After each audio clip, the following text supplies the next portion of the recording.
para instituciones culturales de todo el mundo. Es uno de los grandes, me atrevería a decir, uno de los más importantes investigadores y conocedores de historia de cartografía medieval y renacentista.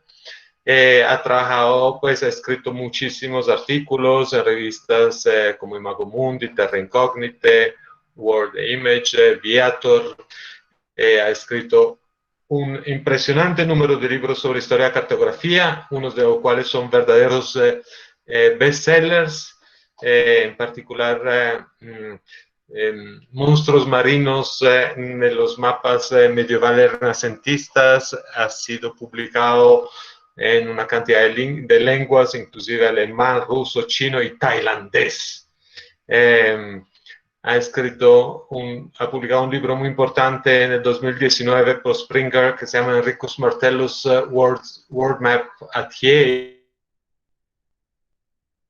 que a través de los estudios de imagen multiespectral ha podido dar luces sobre ese momento crucial de la historia de la cartografía.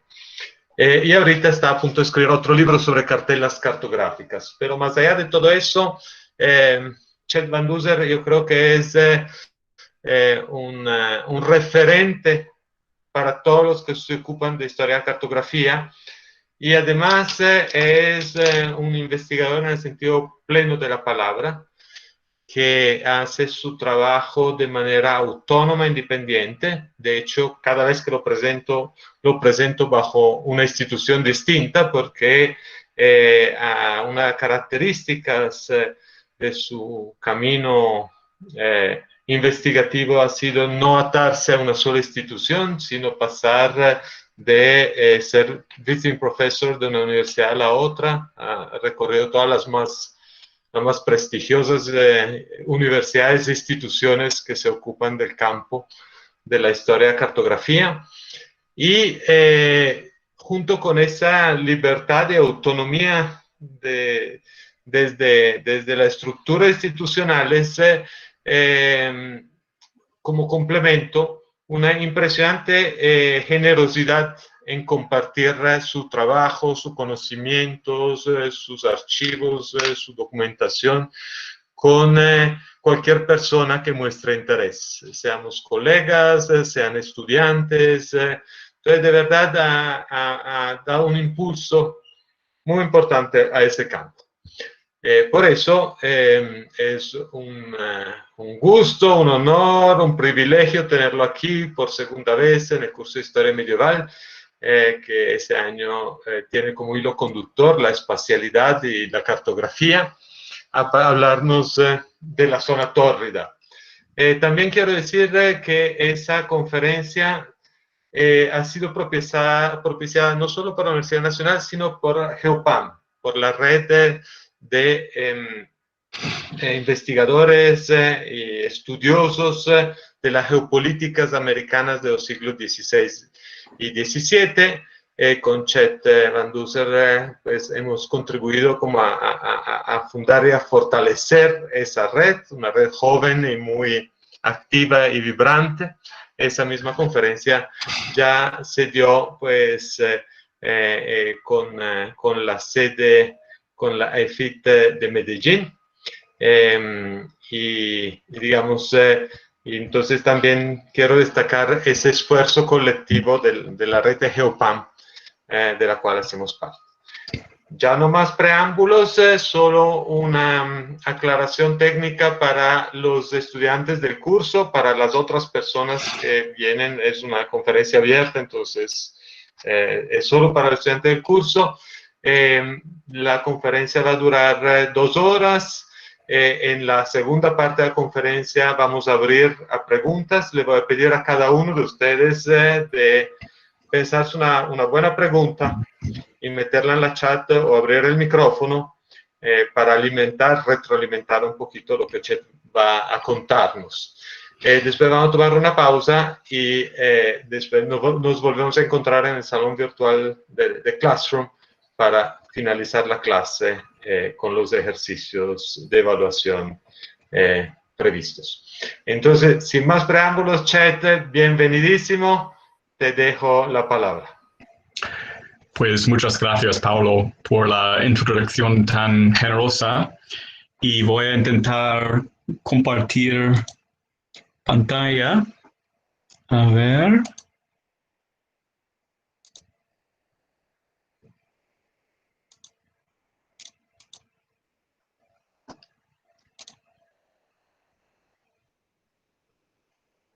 Y aquí estamos. Bueno, voy a hablar hoy de un cambio muy importante en las concepciones del mundo entre la Edad Media y el Renacimiento, es decir, de la existencia de la zona tórrida y su declive en los siglos XVI y XVII. Y realmente la idea del mundo ha cambiado completamente con respecto a esta idea de la zona tórrida. Las ideas han cambiado de un mundo en lo cual fue muy difícil o incluso imposible viajar mucho a un mundo en lo cual sí fue posible viajar, sí fue posible llegar al otro hemisferio, por ejemplo. Y empiezo con esta cita de Fernando Ainsa que dice: el círculo de la realidad siempre ha estado contenido en uno más grande, cuyos límites marcan el comienzo del imaginario. Y es muy interesante comparar esta cita con un mapa mundi medieval, donde precisamente el círculo del conocido es el mundo. Y entonces, fuera del círculo de las tierras, que es decir, Asia, Europa y África, fuera de este círculo empieza la región de los mitos. Y bueno, la zona tórrida es es un mito muy importante en la historia de las concepciones del mundo, incluso en el ámbito de cartografía, así como en geografía.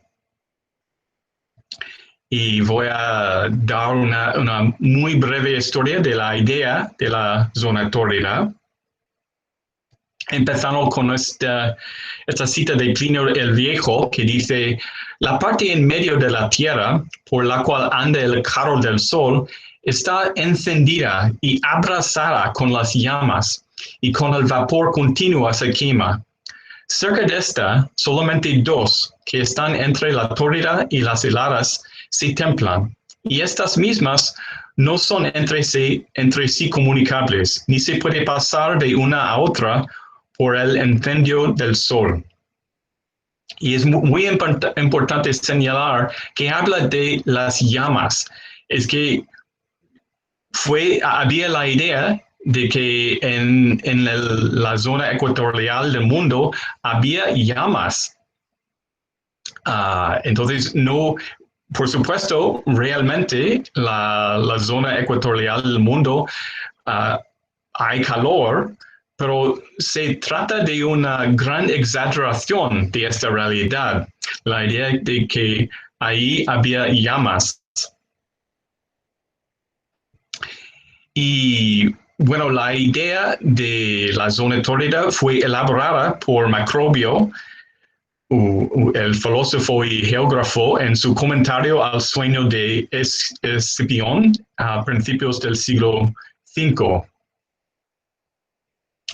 Y aquí vemos un mapa mundi zonal que muestra precisamente esta idea del mundo, la idea de que había zonas con climas diferentes.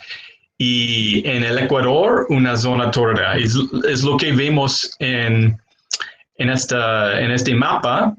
Y es importante señalar que en la zona tórrida, que la zona tórrida está pintada con rojo, que indica claramente, visualmente, el calor.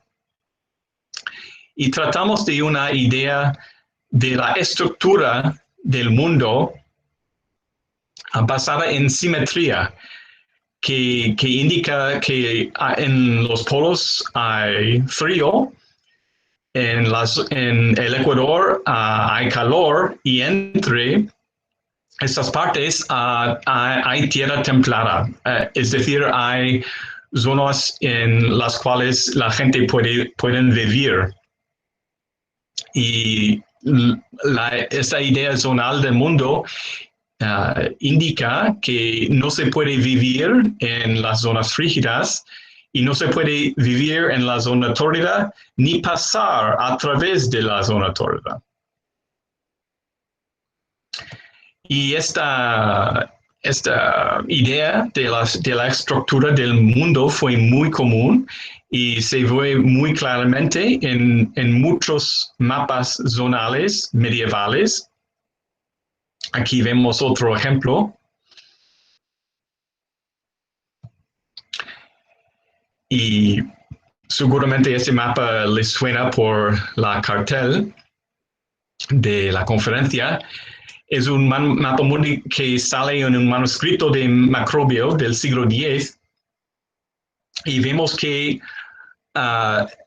se ha puesto los tres continentes clásicos, Europa, Asia y África, en la parte superior del mapa, y abajo tenemos el continente austral mítico, y entre los dos una enorme zona tórrida y el océano ecuatorial que separa los dos grandes continentes, es decir, el continente austral y Asia, Europa y África al norte.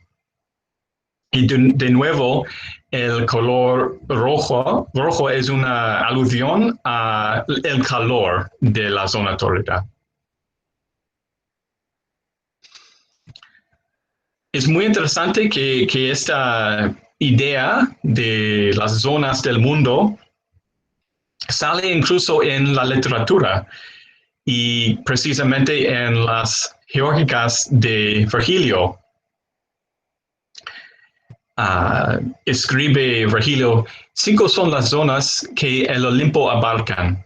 Una del sol, por la centella herida, tostada siempre está y enrojecida.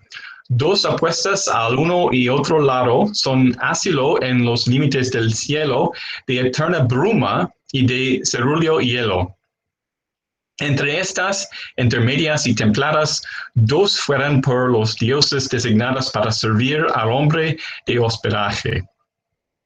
Entonces vemos que es la misma idea, la misma estructura del mundo descrita en poesía. Y no pensemos muy a menudo de un enlace entre Virgilio y la cartografía, pero sí hay manuscritos de las Geórgicas en los cuales salen mapamundis.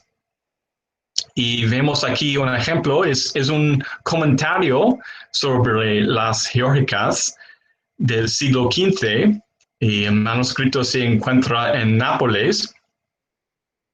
Y vemos que hay un mapamundi zonal, es decir, que muestra estas 5 zonas del mundo, y se ve la zona tórrida muy amplia, cruzado por el zodiaco.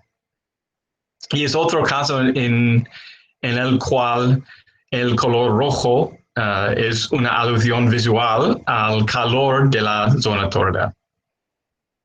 Es decir, que esta idea de las zonas del mundo fue tan fundamental que sale incluso en la literatura. Y ahora voy a mostrar la presencia de la zona tórrida en otros mapamundis. Aquí tenemos el mapamundi por Juan de Wallingford, hecho en 1100. Y he girado el mapa para poner el norte arriba y vemos el Ecuador al centro. Y este texto dice, en mar ecuatorial se divide toda la tierra seca en dos partes. Es decir, Asia, Europa y África arriba y el continente austral mítico abajo. Y este texto dice, se desconoce si esta parte, es decir, el continente austral, se desconoce si esta parte central, que está más allá de la zona tórrida, está habitada, ya que nadie cruzó de esa parte a nosotros o viceversa. Es decir, este mapa dice muy claramente que no es posible cruzar el océano ecuatorial, no es posible cruzar desde el norte al sur, no es posible cruzar la zona tórrida. Entonces es una gran limitación a la posibilidad de explorar el mundo y conocer el mundo. Es un mapa mundi muy interesante y, como vemos, muy textual, que sale en el Calendarium Reginae de Guillaume de Saint-Cloud, hecho a finales del siglo XIII, que se encuentra en Toledo, y está orientada con el sur arriba. El texto en el centro dice, ese espacio designa el mar que abarca la tierra debajo del Ecuador y se llama océano, un nombre que proviene de oxi, del griego, que significa rápido, y es la zona tórrida.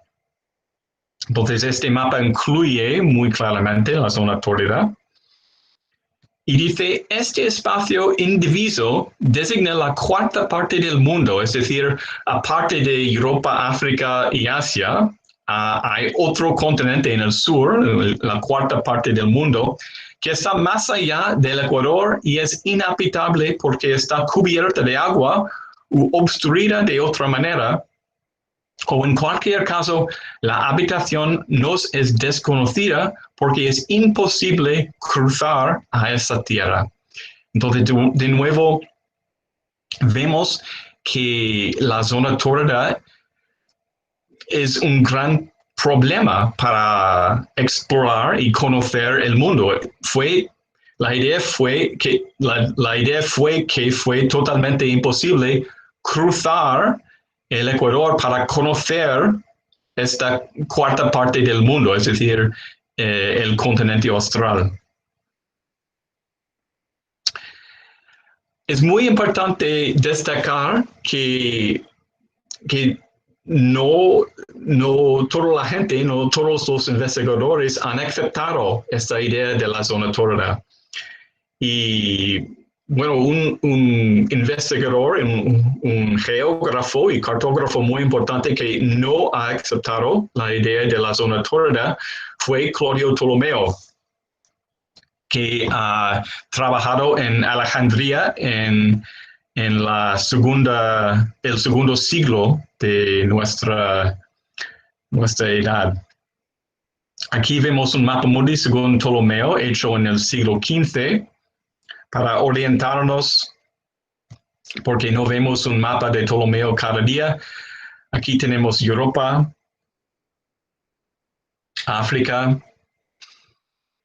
la península arábiga, Asia y el Océano Índico, incluso la isla de Taprobana, que normalmente se identifica con Sri Lanka. Y aquí tenemos el Ecuador. Y si hacemos zoom en Taprobana, que es decir Sri Lanka, vemos el Ecuador marcado muy claramente. Y vemos que hay dos ciudades que se encuentran precisamente en el Ecuador. Entonces, es sumamente claro que para Ptolomeo la zona tórrida no fue una realidad, fue algo mítico, porque por Ptolomeo fue totalmente posible vivir en el Ecuador. Y haciendo un poco de zoom, vemos que además de las dos ciudades, ubicadas precisamente en el Ecuador, hay varias otras ciudades ubicadas muy cerca al Ecuador. Es decir, que no había por Ptolomeo ninguna zona tórrida. Fue totalmente posible vivir en esta parte del mundo. Mirando otra parte de su mapa del mundo y haciendo zoom, es decir, cambiando a su mapa regional de esta parte del mundo, vemos de nuevo el Ecuador marcado muy claramente. Y vemos que hay una isla, la isla de Bona y Fortuna, precisamente en el Ecuador, y habla Ptolomeo de gente que vive allí. Aquí tenemos una gran península muy importante que el Ecuador cruza, y si hacemos zoom, vemos que hay varias ciudades muy cerca al Ecuador. Es decir, que, de nuevo, para Ptolomeo, la zona tórrida fue un mito. Vemos también unas islas muy cerca del Ecuador, donde viven hombres con colas de sátiros. Es decir, de nuevo, fue posible vivir cerca del Ecuador. Y aquí también vemos ciudades muy cerca del Ecuador. Y bueno, a través de los siglos, la idea había un declive en la idea de la zona tórrida, y voy a mostrar este declive a través de mapas y luego a través de textos. Y empezamos con los mapas. Y para acordarnos de la estructura de esa idea de la zona tórrida, vemos este mapa. Y ahora vamos al mapa mundi catalanestense de mediados del siglo XV, que se encuentra ahora en Módena. Un mapa sumamente interesante. Vemos que tiene una estructura circular, es decir, similar a un mapa mundi, pero al mismo tiempo es basado en la tradición de las cartas náuticas. Entonces, es una mezcla de las dos tradiciones. Y en este mapa, sorprendentemente, por los mediados del siglo XV, el Ecuador es marcado muy claramente. Y si hacemos zoom en el Ecuador, vemos que hay muchas ciudades muy cerca del Ecuador, es decir, que no había ningún problema vivir cerca del Ecuador. E incluso vemos un barco europeo muy cerca del Ecuador también, y esta imagen implica que fue posible navegar hasta el Ecuador. Bueno, no indica precisamente que se puede cruzar el Ecuador, pero parece posible llegar allí. Volviendo al mapa entero, hacemos zoom en otra parte del mapa y vemos que hay 3 ciudades precisamente en el Ecuador, y por eso no había ningún problema, según este cartógrafo, vivir en el Ecuador. Y también tenemos en el Ecuador el paraíso terrenal. Y bueno, según varios filósofos y geógrafos, el paraíso terrenal se encontraba precisamente en el Ecuador. Y es un caso distinto, diría, porque se hablaba del paraíso terrenal como una gran montaña, y de que la alteza, la altitud de la montaña ha creado un clima agradable a pesar de su ubicación en el Ecuador. Entonces es un caso raro, pero podemos seguir mirando este mapa, otra parte, en el Océano Índico, vemos que tenemos dos sirenas muy cerca del Ecuador. Y bueno, implica que es posible vivir cerca del Ecuador. Es otro caso un poco complicado en cuanto, bueno, las sirenas son monstruos y los monstruos viven en partes lejanas del mundo y partes difíciles del mundo. Pero sin embargo, para algunas criaturas que son en parte humanas, es posible vivir cerca del Ecuador, según el cartógrafo anónimo de este mapa mundi. Vamos ahora al así llamado mapa genovés, también de mediados del siglo XV. Digo así llamado porque realmente no hay buena evidencia que el mapa fue hecho en Génova, pero de nuevo es un mapa muy interesante. Aquí está, para orientarnos, aquí tenemos Europa, África y Asia. Y de nuevo en este mapa se ha indicado muy claramente el Ecuador. Y si hacemos zoom,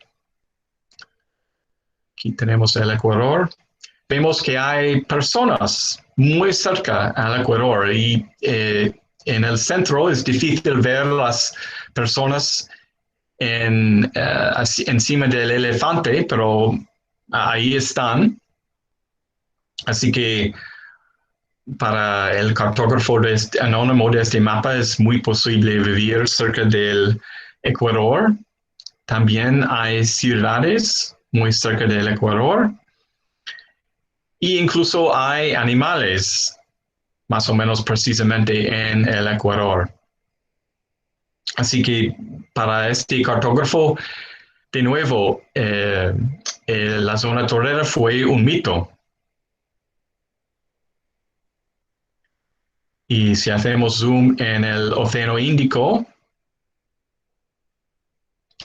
vemos que hay dos monstruos precisamente en el Ecuador. Y de nuevo, el caso de los monstruos es un poco más complicado, pero sí tenemos un barco precisamente en el Ecuador que implica muy claramente que es posible navegar en esta zona, que es una opinión, digamos, muy distinta de las implicaciones de la idea de la zona tórrida. E incluso vemos una ciudad precisamente en el Ecuador. Entonces, bueno, es muy claro que para este cartógrafo la zona torrera fue un mito. Un caso muy interesante se encuentra en el globo terráqueo de Martin Beckheim de 1492, que es el globo más antiguo que sobrevive. Claro que habían globos terráqueos antes de este globo de Martin Beckheim, pero no sobreviven. Tenemos muy claras que hablan de globos anteriores, pero los globos mismos no sobreviven. Y como vemos, hay mucho texto en este globo. Y el texto que he marcado dice: los lugares lejanos hacia la medianoche o tramontana, más allá de la descripción de Ptolomeo, como Islandia, Noruega y Rusia, ahora también no son conocidos y son visitadas anualmente por barcos, por lo que nadie duda de la disposición simple del mundo y que se puede llegar a cualquier parte en los barcos, como se ve aquí, es decir, como se ve en el globo. Y bueno, es una frase muy, muy simple para nosotros, parece obvio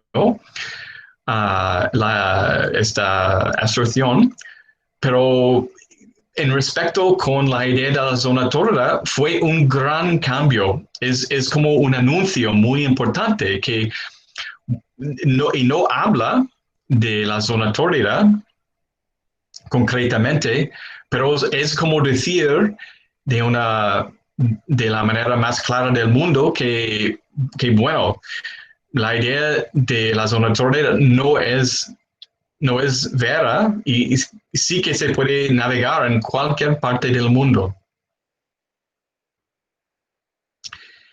Y incluso hay mapas que muestran muy claramente que se puede navegar por la zona tórrida. Aquí vemos el famoso mapa por Juan de la Cosa de 1500, que tiene una imagen del Nuevo Mundo muy, muy, muy interesante. Y aquí tenemos África y vamos a hacer zoom. Aquí vemos los contornos del continente de África. Y aquí tenemos el estrecho de Gibraltar. Y mirando bien el mapa, vemos que hay una serie de barcos navegando aquí en el Atlántico hacia el sur y luego llegan al Océano Índico y finalmente a la India. Y estos barcos demuestran visualmente con toda la claridad del mundo que sí se puede navegar a través de lo que fue la zona tórrida, que se puede navegar, que se puede cruzar el Ecuador. Y hay que pensar que fue un cambio, digamos, revolucionario. La posibilidad de hacer este viaje fue un gran cambio en la concepción del mundo. Y hay que destacar que también en el centro de África vemos un rey y una ciudad, así que sí que fue muy posible vivir en la zona ecuatorial, según Juan de la Cosa. Aquí tenemos el Mapa Mundi por Juan Vespuccio de 1526. Mapa Mundi muy importante y que indica claramente el Ecuador. Y si miramos el Pacífico, vemos en primer lugar que las Molucas salen precisamente en el Ecuador. Y bueno, se sabe que sí hay gente que van a las Molucas. Fue posible navegar allí porque, bueno, es la fuente de las especias. Se sabe que, bueno, la gente puede llegar allí para tomar las especias, entonces fue posible navegar y vivir ahí. También tenemos un barco europeo precisamente en el Ecuador. Entonces, para Juan Vespuccio también esta idea de la zona tórrida fue un mito. Aquí vemos el famoso Mapa Mundi por Diego Ribeiro de 1529, que se encuentra en el Vaticano. Y de nuevo vemos muy claramente el Ecuador. Y si hacemos zoom en esta parte del mapa, es decir, en África y Asia, vemos como en el mapa de Juan de la Cosa una serie de marcas navegando alrededor de África. Es decir, el cartógrafo indica muy claramente que es una navegación muy posible, que se puede salir de Europa, del estrecho de Gibraltar, y navegar hacia Asia alrededor de África. Y vemos aquí un mapa mundi por el cartógrafo italiano Battista Agnese, un cartógrafo muy prolífico que muestra la ruta de Magallanes alrededor del mundo. El mapa fue hecho cerca de 1544 y el Ecuador sale, por supuesto, muy claramente en el mapa. Y aquí vemos la ruta desde España y volviendo a España. Y ha cruzado el Ecuador 5 veces. Entonces, no había ningún problema en navegar a través de lo que fue antes la zona tórrida. Y de nuevo, las Molucas o las Islas de las Especias salen precisamente en el Ecuador y es otra indicación que sí fue posible vivir en esta parte del mundo. Otro caso muy interesante se ve en el famoso Atlas Bayard, que se encuentra en la Biblioteca Huntington, en el sur de California. El mapa está orientado con el sur arriba. Aquí tenemos el Ecuador. Y vemos que hay actividad minera dirigida por europeos precisamente en el Ecuador. Y entonces esta imagen indica que también los indígenas como los europeos pueden vivir y trabajar precisamente en la Ecuador, en lo que fue la zona tórrida. Un caso muy interesante es el famoso mapa mundi de Pierre Desailly de mediados del siglo XVI, que, bueno, según mi opinión, es el mapa más bello que ha sobrevivido del Renacimiento. Y, bueno, Desailly, el cartógrafo, muestra el Ecuador e incluye la frase la zona tórrida.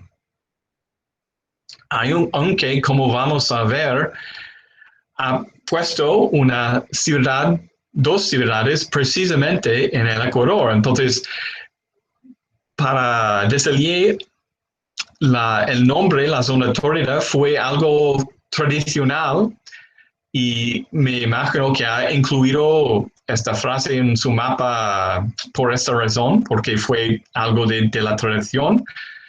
Pero es muy claro que no ha creído en la idea de la zona tórrida, porque ha puesto dos ciudades, bueno, ha dibujado dos ciudades precisamente en el Ecuador. Y en el mapa hay otras indicaciones de actividad humana en el Ecuador, en lo que llama la zona tórrida. Bueno, siguiendo, hemos visto varios mapas en los cuales se puede ver el declive de la idea de la zona tórrida y ahora vamos a cambiar a textos. Y lo que es muy interesante es que el declive de la zona tórrida sale más temprano en los mapas que en los textos. Y no he encontrado realmente una explicación de esta diferencia entre los mapas y los textos. No sé por qué los cartógrafos han sabido antes que los autores que la zona tórrida fue un mito, pero no encontramos textos del siglo V, por ejemplo, de mediados del siglo XV, que hablan de la idea de que la zona tórrida fue un mito. Empiezo con una página de la copia personal de Cristóbal Colón de un libro de Pierre Dailly, Imago Mundi, escrito a principios del siglo XV, publicados a finales del siglo.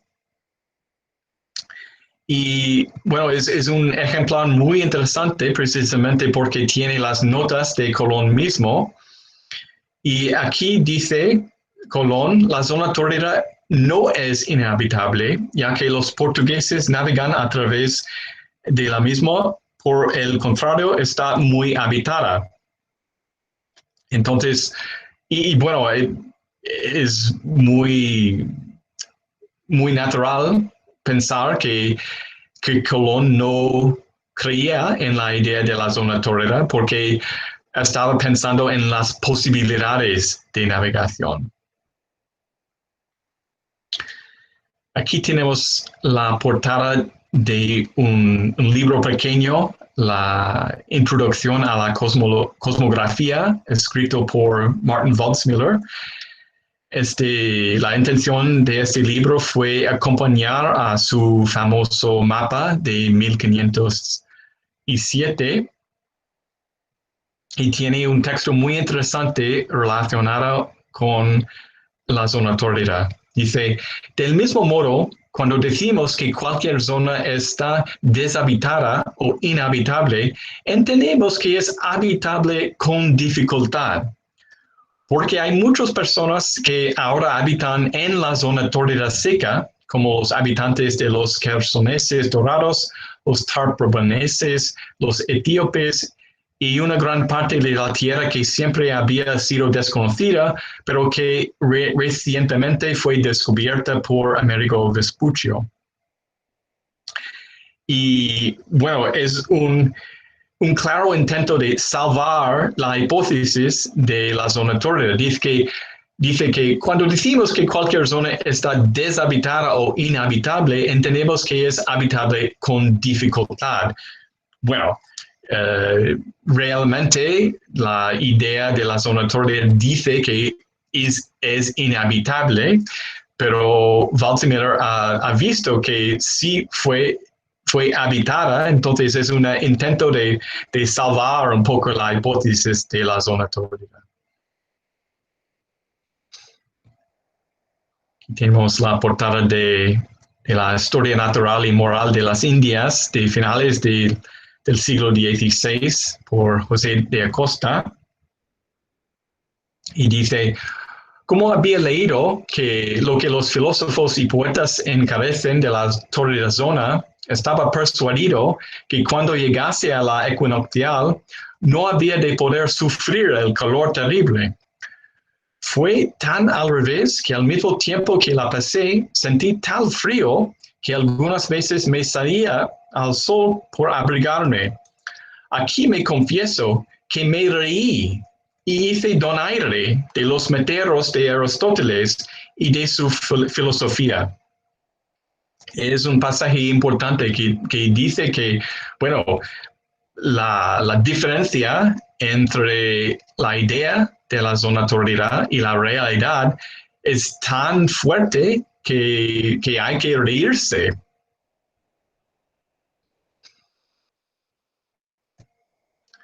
Aquí tenemos la portada de la edición de 1534 del libro de Proclo, revisada por Johann Stauffer, un investigador alemán, y vamos a ver el comentario de Stauffer. Dice, el calor no es un obstáculo para los navegantes que cruzan la zona tórrida, ni el rayo del sol que brilla directamente hacia abajo y se refleja en la superficie lisa del mar les molesta tanto que navegan debajo de esta zona para hacer el viaje menos fácil, o el regreso al reino de Portugal menos agradable.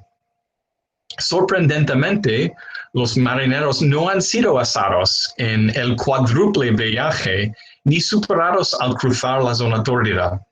Mira, gentil lector, ¿dónde está ese océano que no se puede cruzar en barco? ¿Dónde está la zona tórrida que es impenetrable para todos?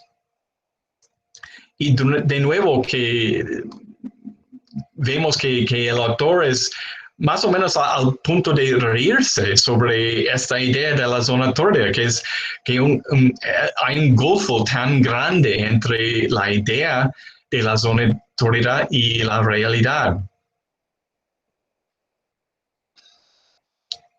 Aquí tenemos la portada de de los comentarios sobre el De Coelho de Aristóteles por Manuel de Gois, de finales del siglo XVI. Y dice, pero se demostró en nuestro siglo que las cosas son bastante diferentes, ya que las nuevas navegaciones, nuevas costas y nuevas tierras, nuevas partes de la tierra y un nuevo mundo han sido descubiertas por las navegaciones portuguesas y españolas, examinando casi toda la inmensidad del Atlántico. Por supuesto, se sabe que la zona media no está en absoluto quemada por el calor, sino incluso templada. Estas partes de la tierra tienen lluvia y fuentes perennes, ríos y agua en abundancia, así como frutas en plenitud y gran variedad. Están habitadas por una variedad de personas diferentes que reciben el favor y el beneficio del suelo y el sol para la salud. Entonces, la situación es totalmente al revés, de nuevo, de la idea de la zona tórrida. No solamente es posible vivir en esta parte del mundo, pero habla del favor y el beneficio del suelo y el sol para la salud. Entonces, vemos que, bueno, el hecho de que tantos autores hablan de esta idea y del hecho de que es falso, indica que fue una idea de que muchos autores han hablado. Entonces fue importante indicar que fue falsa. Y aquí llegamos a Garcilaso de la Vega, sus comentarios reales de principios del siglo XVII. Y en un texto muy interesante dice, a los que afirman que de las 5 partes del mundo que llaman zonas, no son habitables más de las 2 templadas, y que la del medio, por su excesivo calor, y las 2 de los cabos, por el demasiado frío, son inhabitables, y que de una zona habitable no se puede pasar a la otra habitable por el calor demasiado que hay en medio, puedo afirmar, de más de lo que todos saben, que yo nací en la tórrida zona, y que es en el Cusco, y me crié en ella hasta los 20 años. Y he estado en la otra zona templada, de la otra parte del trópico de Capricornio, a la parte del sur, y para venir a esta otra templada, de la parte del norte, donde escribo esto, pasé por la tórrida zona y la atravesé toda, y estuve 3 días naturales debajo de la línea equinoccial. Por todo lo cual digo que es habitable la tórrida zona también como las templadas. Entonces, de nuevo, una declaración muy, muy clara, con evidencia de primer mano que sí, la zona tórrida es totalmente habitable. Bueno, unas palabras para concluir. Hemos visto a través de estos mapas y textos un gran cambio, un cambio muy importante en las concepciones del mundo. Hemos visto que la idea de la zona tórrida, sus implicaciones fueran que no sería posible navegar en muchas partes del mundo, es decir, que no sería posible explorar muchas partes del mundo. Y el cambio fue muy importante de un mundo, digamos, muy limitado a un mundo totalmente abierto, como vemos aquí. La ruta de Magallanes en este mapa de Battista Agnese, de un mundo en lo cual había muchas restricciones a la navegación, a un mundo que fue posible circunnavegar, un mundo, como he dicho, totalmente abierto. Entonces, es un gran cambio, y un cambio muy importante en las concepciones del mundo. Y fue un parte importante no solamente del Renacimiento, pero también de la época de las exploraciones. Muchas gracias.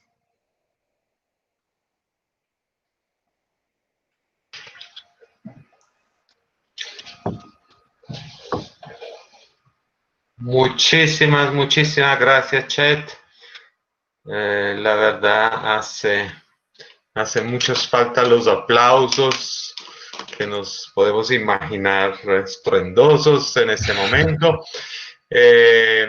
Veo que se han conectado varios amigos y colegas de Geopam, Vanina, David, Diego, como siempre nos acompaña, Aneta. Entonces invito a ellos y invito a todos los estudiantes presentes para una primera ronda de preguntas. Entonces, si quieren, simplemente abren el micrófono o alzan la mano. Ahorita tenemos la posibilidad de alzar la mano, entonces alzan la mano y les doy la palabra con gusto, o si tienen problema de conexión, lo pueden hacer también por chat. Entonces, estoy pendiente a ver quién quiere comenzar.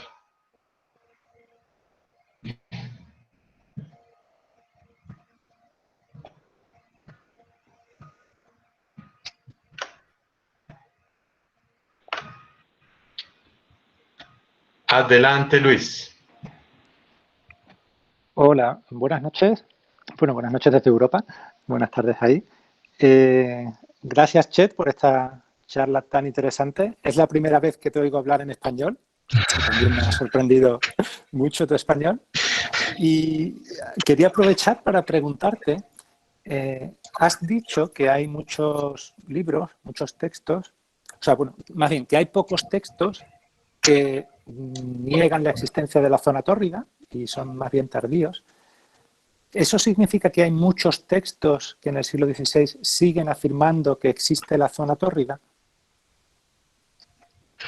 Bueno, es buena pregunta y realmente no he encontrado tantos textos en el siglo XVI que afirman claramente que sí la zona tórrida existe.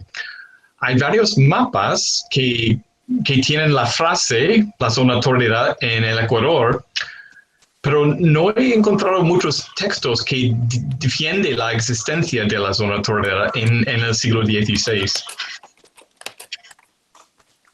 Vale. No sé si sabrás por qué te lo pregunto, porque leí un artículo tuyo, una contribución tuya en el que discutías la obra de Bartolomeo Vespucci, que sí que defendía este concepto. Entonces quería saber si es un caso raro y aislado o si es como más una opinión más generalizada en su época, que sí que existía la zona tórrida. Sí, diría que fue una opinión rara esta época. Como he dicho, había casos en los cuales se ha hablado de la zona tórrida o había indicaciones textuales en mapas, pero un argumento para la existencia de la zona tórrida no fue muy común en el siglo XVI. Vale, muchas gracias. Gracias a ti. Muchísimas gracias, Luis, y adelante, Vanina. Hola, bueno, muchas gracias por la invitación. Acá les hablo desde el sur, ahora que se dio vuelta todo porque por fin es verano aquí y ahí los veo con frío, así que no les tengo ninguna envidia, por suerte. Pero no, tenía una duda por mi ignorancia, ¿no? Me preguntaba, con la gran cantidad de evidencia que encontró Chet en su investigación acerca del declive de la zona, del mito de la zona tórrida, bueno, acerca de cómo se originó la zona tórrida, en la filosofía clásica, porque me parece que eso por ahí podría estar vinculado entonces con la explicación acerca del declive de la zona tórrida. Entonces me preguntaba las razones políticas por un lado, pero también las que tienen las cuestiones culturales en Occidente. Bueno, como que me generó, esta evidencia me generó muchísima ansiedad acerca de saber, de conocer los motivos del declive y de la formación de este mito. Bueno, Sí, será otra conferencia quizás, pero perdón, esa era mi duda. Quizás sería otra conferencia, pero realmente no se sabe los orígenes de este mito en el mundo clásico. Bueno, claramente es verdad que los polos son muy fríos y en el Ecuador hay calor. Pero ¿por qué se ha exagerado tanto estos hechos? No me queda claro. Puede ser, la única idea que se me ocurre es lo que he dicho al principio en la cita de Ansa, de que todo fuera del desconocido fue precisamente el mundo del mito. Y en el mundo del mito se exagera mucho. Y se pone monstruos y se pone varios extremos. Y no sé, no puedo imaginar ningún motivo político por exagerar tanto las realidades de los polos y del Ecuador. Entonces, bueno, lo que se me ocurre en este momento es que fue este mismo proceso de poner exageraciones míticas en las partes extremas del mundo. Bueno, antes de leer el correo de Alejandro, un saludo a Vanina y una aclaración desde tu verano austral. Aquí en Bogotá estamos en plena zona tórrida, pero como estamos a 2.600 metros de altura, diría que es una situación parecida a la del paraíso terrenal de que hablaba el mapa catalán Stens. Un poquito más frío todo. Alejandro Rosa en el chat pregunta a Chet, ¿había algún símil de la zona tórrida con el concepto del infierno, tal como uno de los círculos de Dante?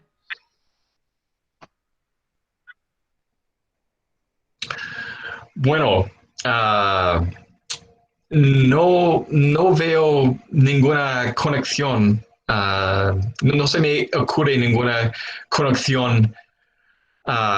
He visto, hay un mapa que indica, hablando del paraíso terrenal, que el paraíso terrenal se encuentra en el polo norte y que el infierno se encuentra en el polo sur. Pero por supuesto es algo muy distinto de lo que hemos visto con la idea de las zonas.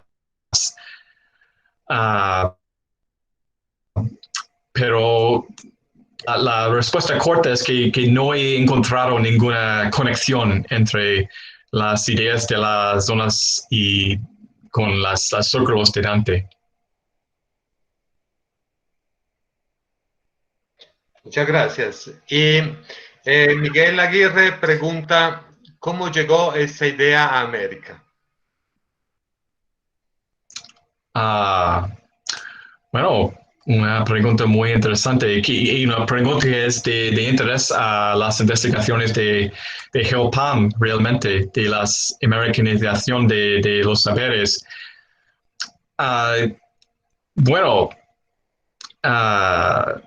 creo que como parte de descubrir América, ya se ha descubierto que la zona tórrida fue un mito.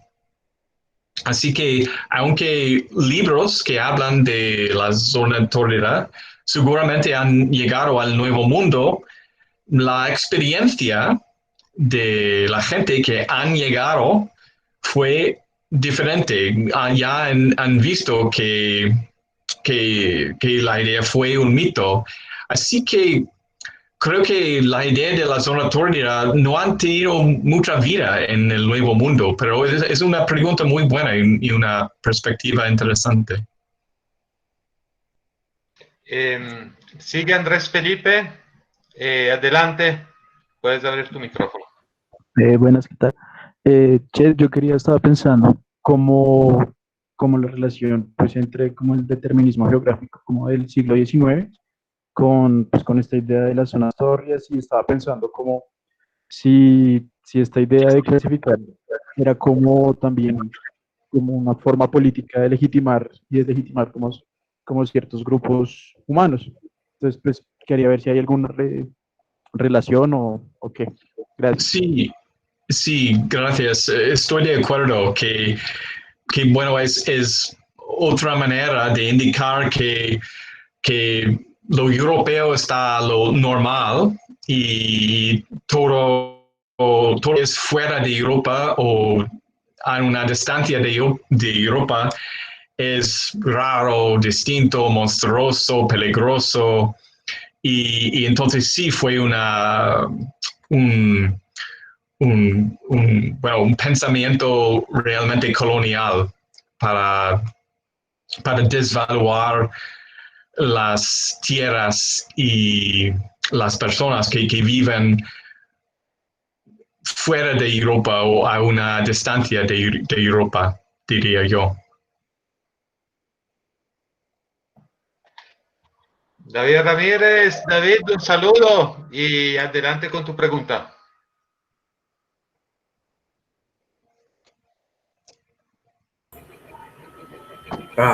Hola, Chet, hola, Pablo, ¿cómo están? Yo solo me preguntaba por la etimología de la palabra tórrido, si has sabido algo de eso, el origen de la palabra.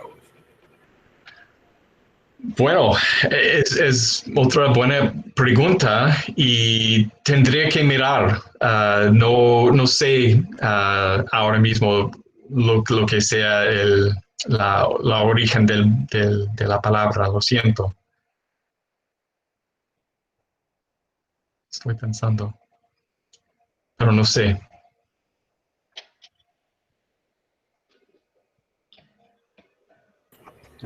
En portugués, perdón, me meto ahí otra vez. Dale, David, adelante. En portugués, torrado es lo que en español sería tostado, ¿no? Que en inglés sería, no sé, como burn o algo así. Sí, sí. Pero para saber la etimología de la palabra latín tendría que mirar, no sé.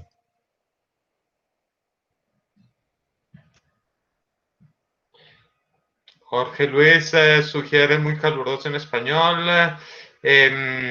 Mientras vamos mirando la etimología de tórrido, le doy la palabra a Laura. Laura Salazar. Gracias, profe. Hola, Chet. Pues en nuestro curso de medieval, pues lo hemos estudiado a partir de los mapas y me pareció muy interesante ver cómo iba avanzando a través de los años los cambios.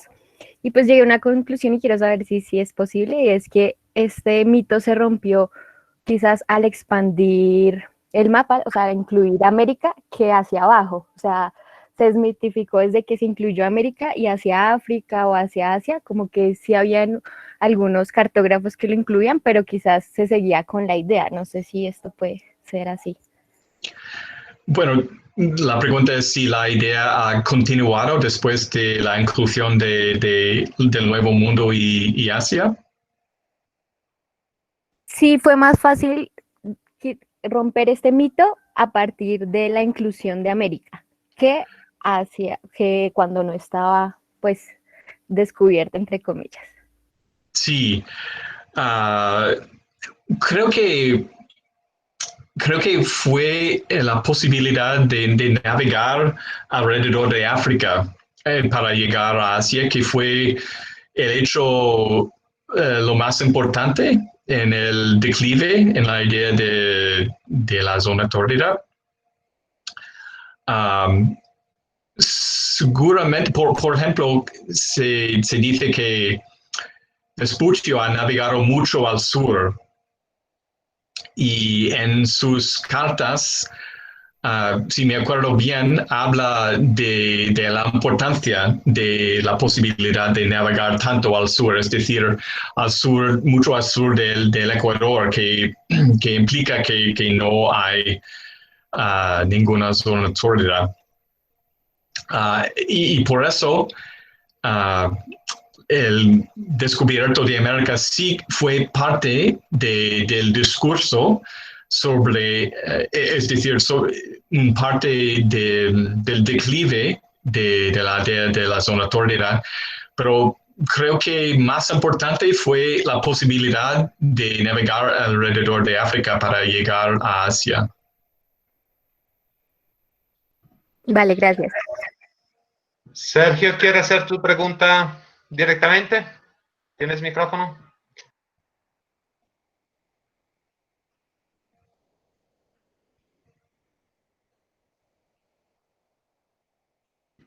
Bueno, entonces me permito leerla desde la chat. ¿Qué alcance político en Europa logró la idea de una zona tórrida en la época de los descubrimientos? O sea, ¿cuál fue el alcance político en Europa? Sí, de nuevo es buena pregunta. Y realmente no sé cuál efecto político directo había tenido la idea de la zona tórrida. Seguramente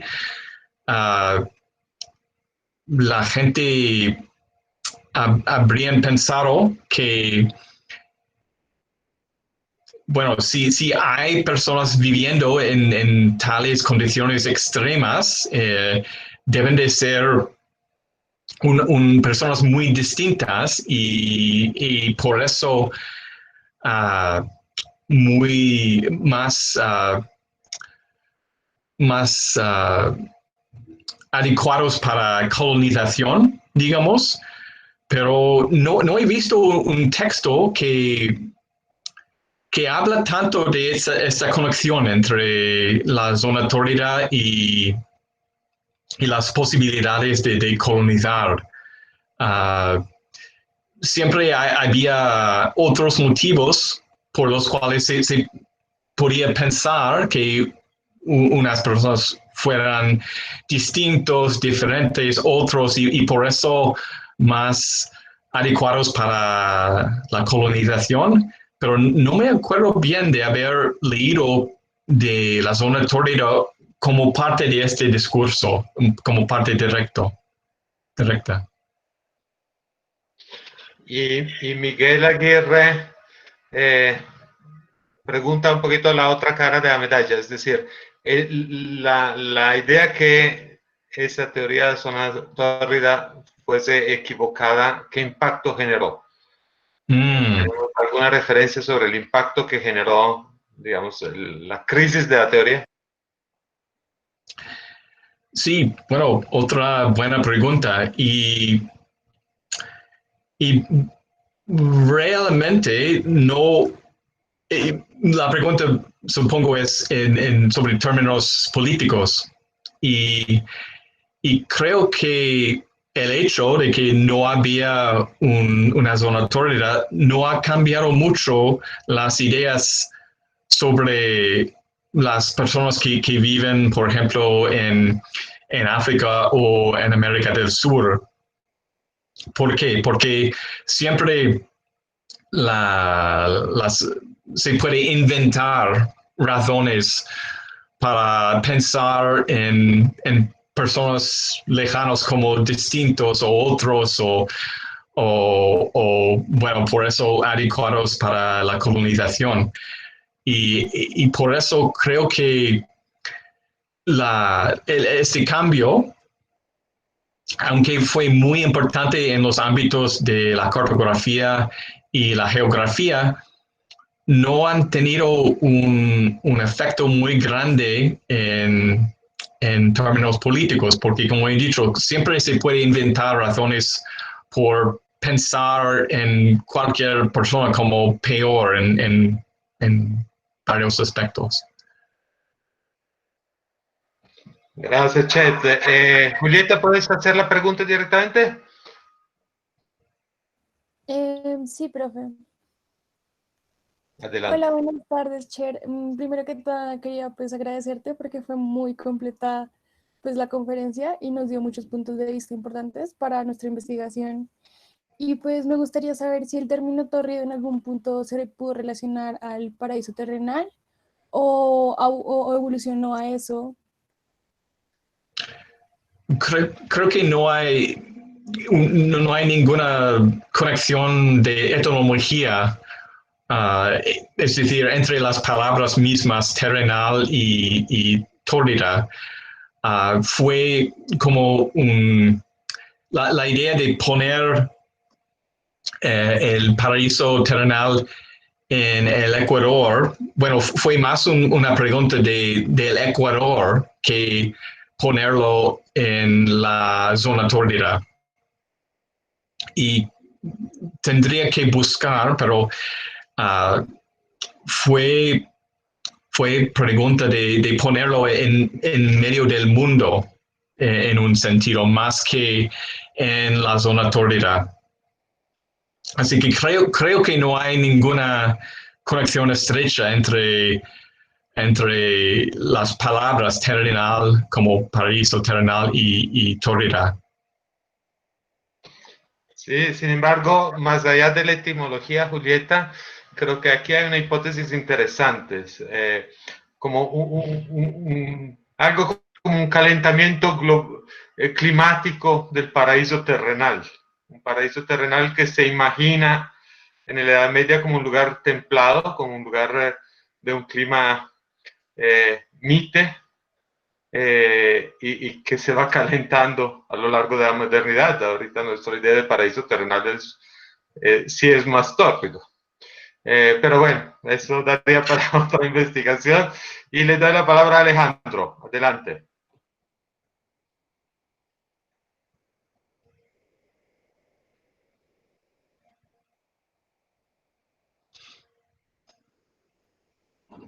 O si no, leo yo. Los mapas eran documentos más para una élite. Y es posible que el mito se desvaneciera primero en esas clases altas. ¿Cuál era el concepto en las clases sociales bajas, con menos educación? Bueno,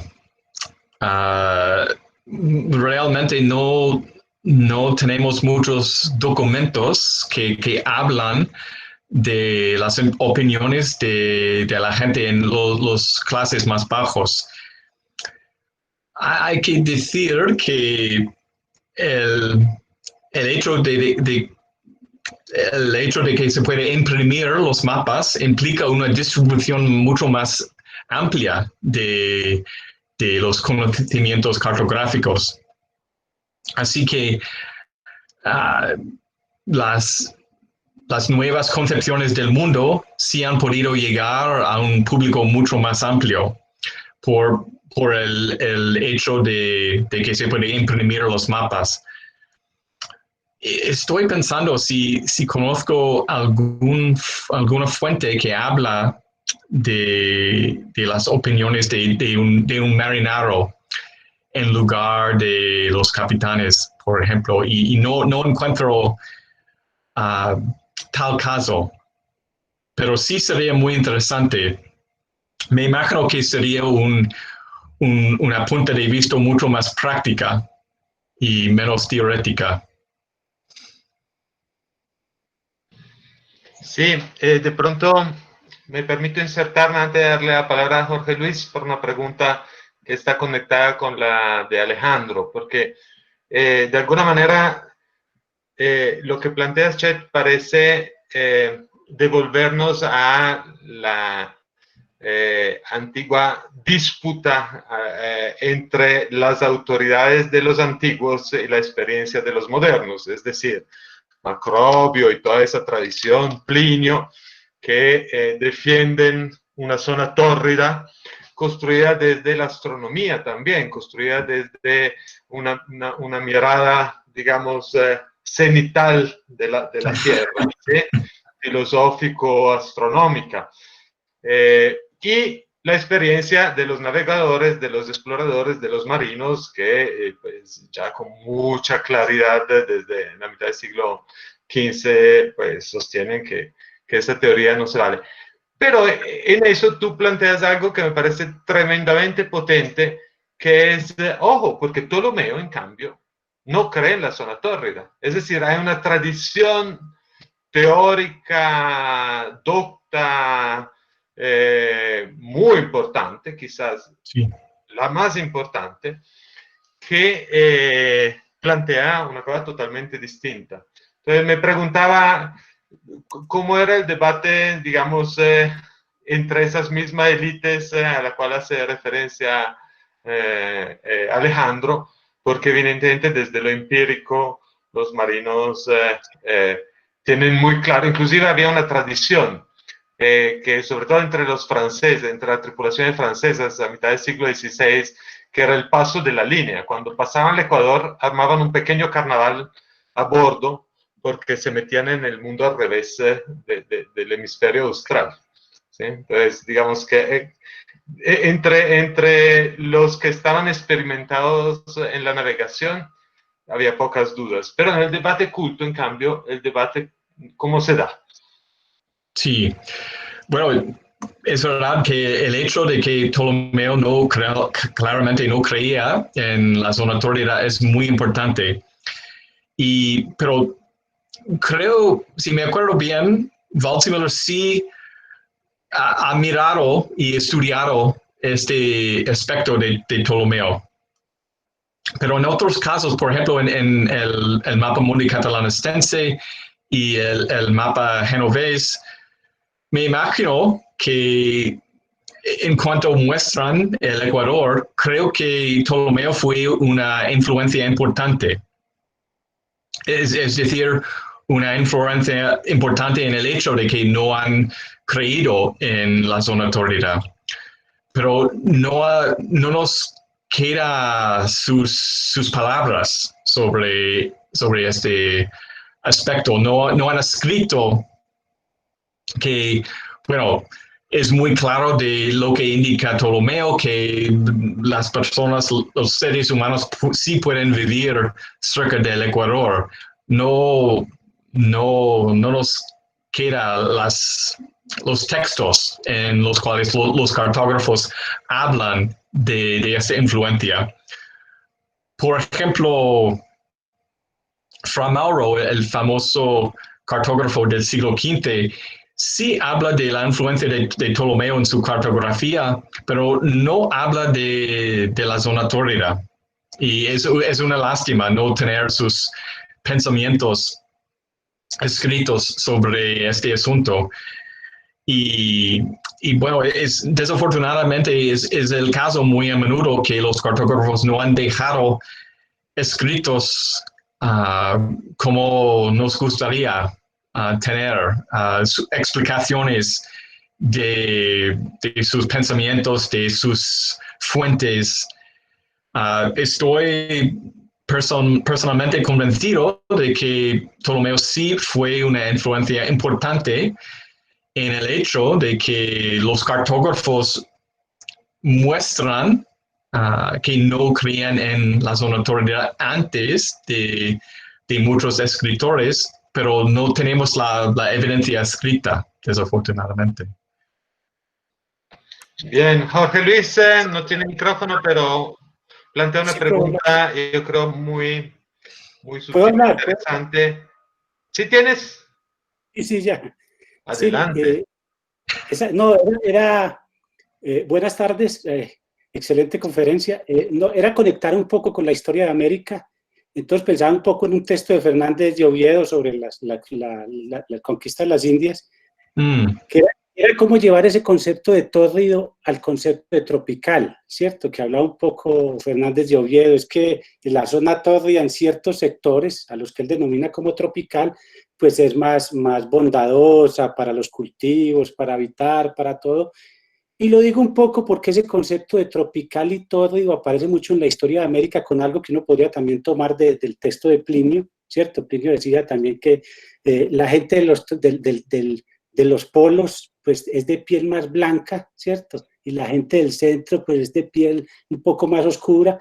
Y aparece un mito que aparece mucho en la historia de América, que es el mito de de la zona trópica como gente perezosa, gente que no hace nada, algo que dominó mucho como la historiografía americana, ¿cierto? Y que me parece que es esa idea de como una definición de lo tórrido a partir de lo tropical.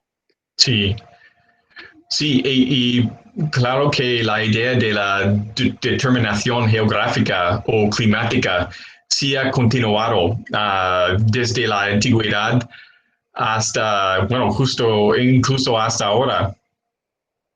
Pero me gusta mucho lo que dices sobre esa idea de lo tropical y creo que es muy importante. Y tengo que decir que no he estudiado la transición, digamos, entre la idea de la zona tórrida hasta la idea del tropical. Pero es un tema muy interesante.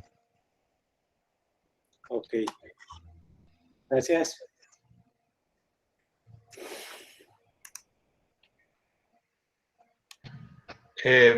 Muchas gracias. En este curso tenemos algo que ya podemos llamar una tradición, que hablamos de la historia medieval desde el occidente cristiano, pero también desde el mundo del Imperio de Oriente, desde Bizancio, y gracias a Aneta, que está aquí presente en la charla, y desde el mundo musulmán, gracias a nuestro asistente docente Diego Giovanni Castellanos, que está en ese momento en Istambul. Y entonces de pronto me gustaría que Diego comentara o preguntara algo desde la perspectiva del mundo musulmán. Sí, profesor, pues me llamaba la atención mucho el comentario precisamente acerca de Ptolomeo y la tradición de la duda acerca de la existencia de la zona tórrida, porque varias obras musulmanas entre los siglos X y XV y XVI recogen precisamente esta idea de que la zona tórrida no necesariamente está deshabitada. Pues particularmente, bueno, el Tarij Hindel Garb en 1580, pues de hecho claramente dice, no se establecieron medidas de climas en el lado opuesto del Ecuador, ni llegó a calcularse ni a dividirse dicho territorio. Sin embargo, Ptolomeo en su geografía estipuló que más allá del Ecuador estaba habitado hasta los 16 grados y 25 minutos y que existen algunas ciudades en las regiones de Sanch y Jabeche en Etiopía y en Zanzíbar, ¿no? Que de todas maneras eran territorios que ya Masudi en el siglo X nombraba y que eran conocidos por los musulmanes por el comercio. Entonces lo que sí existe es un poco esta idea de que los territorios al sur eran menos habitados, pero existía ciudades y poblaciones en estos lugares. Lo que sí existe también es esta idea, y ahí me gustaría de pronto, si el profesor nos explicara o nos pudiera decir algo de esa conexión, esta idea también de que a pesar de que hay poblaciones en África y en el Índico al sur, de todas maneras son territorios en donde la civilización empieza a ser diferente, en donde lo humano empieza a conocer unos límites distintos a los de las zonas más pobladas al norte. Entonces, no solo hay menos densidad, sino, por ejemplo, hay gobiernos de mujeres, por ejemplo, o por ejemplo hay la isla de Wak-Wak, donde hay seres humanos que están entre lo vegetal y lo humano, por ejemplo. Entonces son estas zonas así como en donde lo mítico se encuentra con lo humano, ¿no? Sí, sí, bueno, en cuanto a, bueno, sí, siempre había la idea de que las partes más lejanas del mundo, como indica la cita al principio de la charla, fueran habitadas por monstruos, gentes raras, y bueno, creo que hay que decir que bueno, la idea de sociedades organizadas por mujeres existía en otras partes del mundo, aparte de África. Por ejemplo, el mito de las Amazonas fue originalmente ubicada en Asia. Así que, pero me gustaría saber un poco más de las fuentes islámicas que hablan de la zona tórrida y cuándo empieza el discurso sobre su existencia. Sí, pues Yamasudi, en el siglo X, Yamasudi habla acerca de que Sanj y Zanzíbar al sur eran habitados, pero remontan la información normalmente a Ptolomeo. Y uno encuentra esa referencia a Ptolomeo también, no solo en el Tarikh Hindar, sino también en obras del siglo XIII y XIV. Ibn al-Wardi, con todo lo polémico que es, también tiene la referencia a Ptolomeo. Pero también es como buscar, es como darle un sustento en las fuentes clásicas a un conocimiento que ya existe, porque los musulmanes comercian y se sabe que hay poblaciones musulmanas al sur del Ecuador. Sí, sí, es muy interesante. ¿Y hay bibliografía sobre este discurso en las fuentes musulmanes? Bueno, yo tengo obras, si quiere le doy las citas en las obras después, profesor. Me tocaré buscar si alguien ha abordado específicamente ese tema, porque la verdad no he leído un texto o un artículo específicamente sobre la zona torre entre los musulmanes, pero sí le puedo enviar las referencias en las obras. Bueno, estaría muy agradecido. Perfecto, profesor, muchas gracias. Gracias. Chet, estarás cansado, pero el bombardeo de preguntas sigue. Miguel pregunta cuál fue el papel de la Iglesia en la expansión de esa idea. Bueno, una pregunta muy interesante y estoy pensando, no, en los textos que he leído, no me acuerdo de casos en los cuales había una influencia religiosa en las ideas sobre las zonas. Creo que, y tampoco me acuerdo de casos en los cuales había una aplicación de las ideas a contextos religiosos. Es una pregunta muy interesante, pero no pensándolo, no encuentro casos de influencia en un sentido o en otro. Y creo que fue porque fue una idea que viene de la geografía clásica y bueno, la idea ha existido antes de que la religión cristiana, realmente.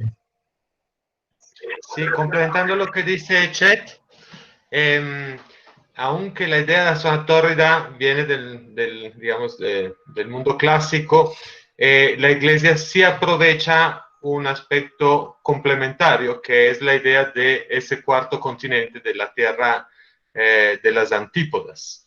San Agustín tiene todo un discurso sobre las antípodas y sobre la existencia o no existencia de los monstruos, que marcará de alguna manera toda una construcción, todo un imaginario del otro. Y ese imaginario del otro, que es un otro que literalmente antípodos es cabeza abajo, patas de arriba, sí tendrá un papel importante en la lectura, digamos, eclesiásticas. David, adelante.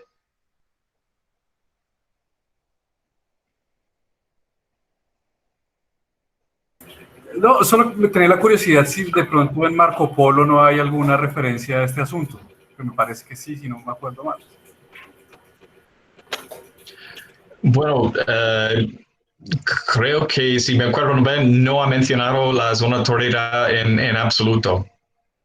Incluso hablante de tierras que él no ha explorado, no ha mencionado esta idea de la zona tórrida. Y bueno, no me acuerdo si Marco Polo habla del Ecuador y de ciudades cerca del Ecuador, por ejemplo, pero sería muy interesante mirar y ver que si hay un subtexto en Marco Polo de que, bueno, la zona tórrida no existe, que sí la gente puede vivir cerca del Ecuador. Es una pregunta interesante, David, y bueno, pero habría que mirar para saberlo.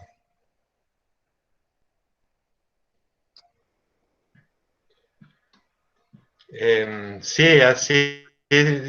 La pregunta de David me hace pensar que valdría la pena revisar también a Juan de Mandeville. Sí, Juan de Mandeville, que sí tiene una visión, digamos, en su geografías imaginarias, en sus viajes imaginarios, tiene una visión más da a la especulación cosmológica, ¿no? En cierto momento, Juan de Mandeville se imagina regresar, llegar a una tierra tan lejos, la más lejos de todo, que inclusive empieza a escuchar hablar su lengua y se da cuenta que ha vuelto a Inglaterra dando la vuelta al mundo. Entonces, digamos, de pronto ahí habrá alguna referencia a zona tórrida. La verdad no me acuerdo y valdría la pena echar una mirada. No sé, Chet, si tú te recuerdas algo al respecto. Tampoco en Mandevilla, no me acuerdo de ninguna mención de la zona tórrida. Sí, porque ahí volveríamos un poco al tema de una cultura popular más difundida, porque son seguramente relatos que circulan con mucha más facilidad en las plazas de mercados, en los cuentos populares, en las lecturas, en la oralidad de lo que es el discurso cartográfico. Eso sería interesante echarle una mirada. Bueno, últimas dos preguntas, a ver quién se le mide y ya dejamos descansar a nuestro chat que hemos explotado al máximo como nos gusta con los invitados especiales.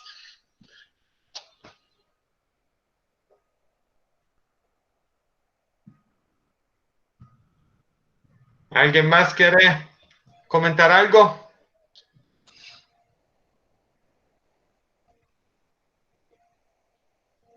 Camilo, adelante. Qué gusto, dale.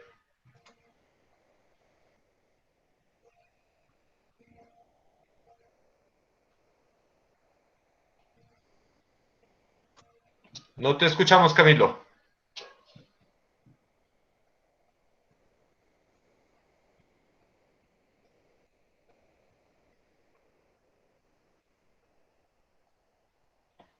Bueno, mientras esperamos...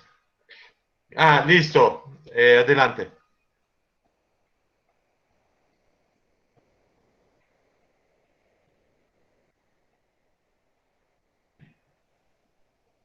Chet, Camilo está escribiéndola en el chat. A ver.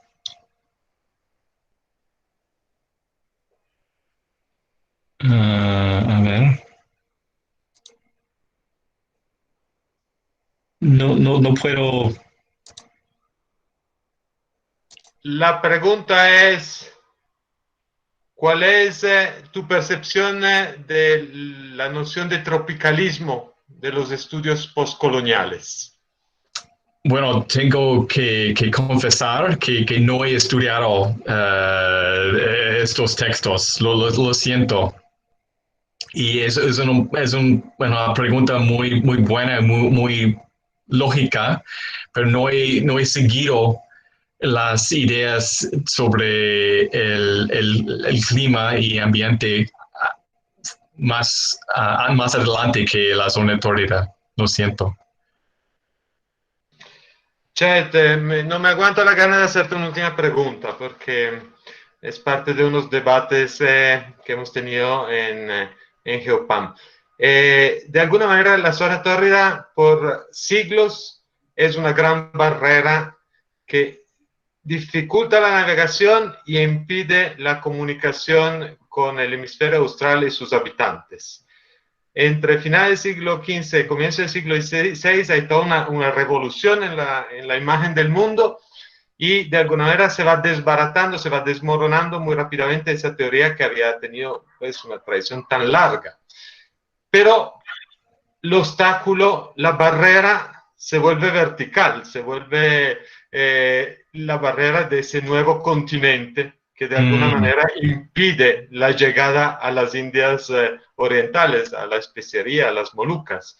Entonces, ese paso de la zona tórrida a ese cuarto continente que, por lo menos a comienzos del siglo XVI, es visto más como una barrera que como un hallazgo. Tú, desde la cartografía, ¿cómo lo lees? Bueno, es una pregunta muy rica y es interesante ver que, que sí, que claramente el Nuevo Mundo fue concebido como una barrera. Y lo interesante para mí es ver los muchos maneras inventadas de cruzar, de intentar cruzar esta barrera para llegar a Asia. Y habían, sería interesante numerar los diferentes pasajes inventados para cruzar o circunnavegar el Nuevo Mundo para llegar a Asia. Y bueno, había la idea de un pasaje entre América del Norte y América del Sur que sale en varios mapas. Había la idea del estrecho, antes del estrecho de Magallanes, había la idea de un pasaje al norte. Había la idea de poder cruzar América del Norte por ríos. Entonces, había, sí, esta gran esperanza de inventar una manera de cruzar el Nuevo Mundo, este nuevo obstáculo para llegar a Asia. Muchísimas gracias. Aquí las preguntas siguen, pero creo que ya estamos, digamos, llegando a un final. Ultimísima pregunta de Julieta Di Miguel. Julieta, ¿quieres prender el micrófono?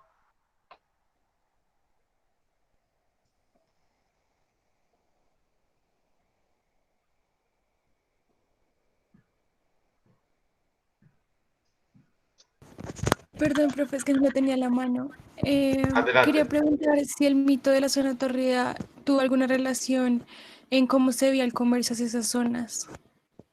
El comercio. Bueno, lo que a mí siempre me ha interesado es que no encontramos textos digamos, el siglo XIV en los cuales alguien dice, bueno, me gustaría mucho viajar a África para hacer comercio, pero no es posible por la zona tórrida, no es posible por la existencia de la zona tórrida. No encontramos estos textos y por eso es difícil, podemos imaginar que había conversaciones sobre las posibilidades de hacer comercio en lugares distantes, pero no tenemos estos textos escritos, estas conversaciones escritas, así que no sabemos cuál fue la interacción entre la idea de la zona tórrida y las ideas sobre las posibilidades de comercio. Y bueno, claro que sería muy interesante poder saber algo de tales conversaciones, pero no tenemos los textos escritos en cuanto que yo sepa. Si en sus investigaciones, me dirijo a los estudiantes del curso, se encuentran alguna referencia de ese tipo, por favor, no las comunican, se la comunican a Chet. Miguel, ¿existía alguna idea similar en las civilizaciones de Oriente?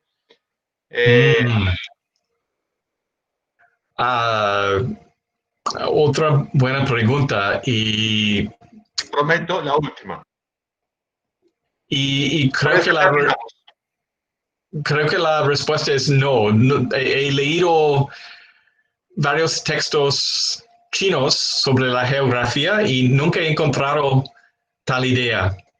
Así que creo que La respuesta es que no existían tales ideas en las civilizaciones orientales. Bueno, muchísimas gracias, Chet, de verdad, extraordinaria tu conferencia y extraordinario todo el debate que ha generado la conferencia. Muchísimas gracias a todos las personas que han participado con su curiosidad, con sus preguntas, con su retroalimentación, con sus materiales. Entonces nos despedimos de las personas que han participado en la videoconferencia. A los estudiantes y las estudiantes del curso de Historia Medieval les doy cita aquí en 10 minutos a las 6 para hacer el trabajo de evaluación. Y pues acompáñenme en un aplauso virtual a nuestro Chet. Muchísimas gracias, Chet. Gracias a ti, gracias a todos. De verdad, fueron preguntas muy interesantes y como siempre me ha gustado mucho la experiencia. Sí, y siempre recordándole que Geopam es un espacio abierto. Aquí hay varios miembros de la red y también es abierto a estudiantes que quieran seguir explorando el campo de la historia de cartografía, de la geopolítica de los siglos XVI y XVII y de todas las articulaciones interdisciplinarias conectadas con eso. Bueno, gracias de nuevo. Hasta luego, Chet. Mil gracias. Chao, chao. Chao. Chao. Gracias, buen día, buena noche.